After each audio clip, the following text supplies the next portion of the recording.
Hi, Scott Bruder here.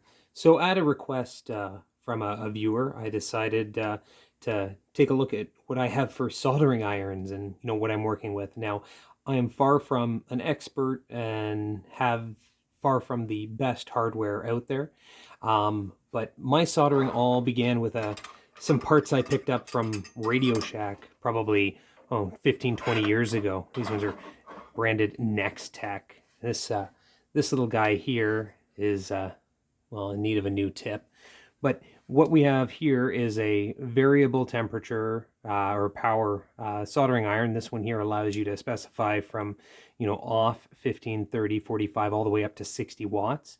And for the longest time, this device did great for majority of my larger soldering jobs.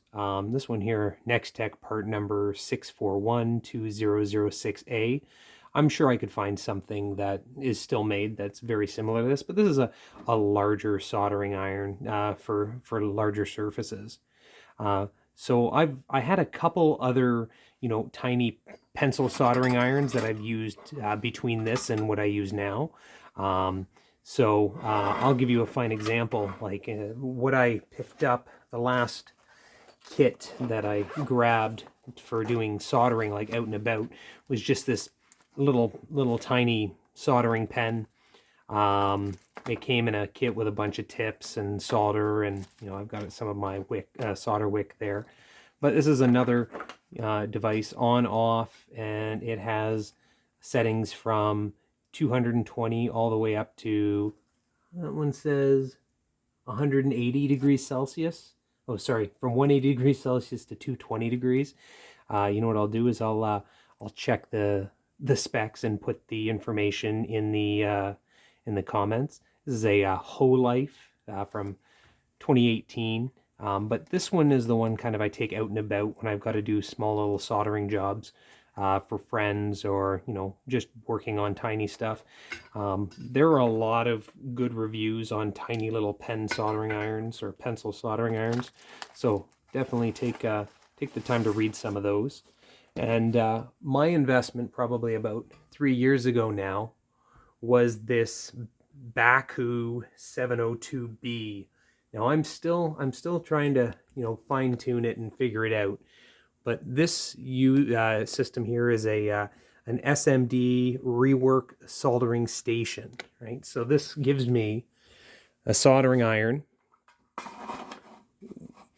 with a temperature sensor and variable controls. And you can see that, I run it pretty hot. I don't know if this unit here has, great responses online, but, it works good for me, and I've been able to kind of, make it do what I need it to do.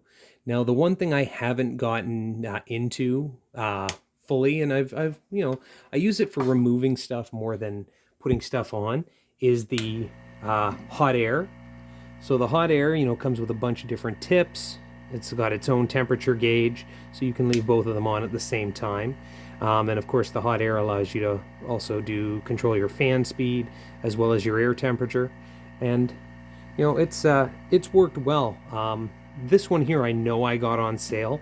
I'll put a link to it online, but I always say shop the sales, because it is it was expensive retail, but when you find a deal, you get a deal, and that's what I use day in and day out.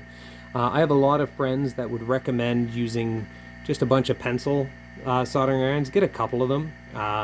There's even a couple that run off like USB-C with like PD for power distribution, and they say that works really great, because then you can solder with your USB wart that you'd put on the wall. If you have any comments on what you use, or anything you want to say about the hardware I have here, I'm always open for recommendations and other information. So I thank you for taking the time to watch this. Like, subscribe, and follow me, and have yourself a wonderful night. Thank you. Goodbye.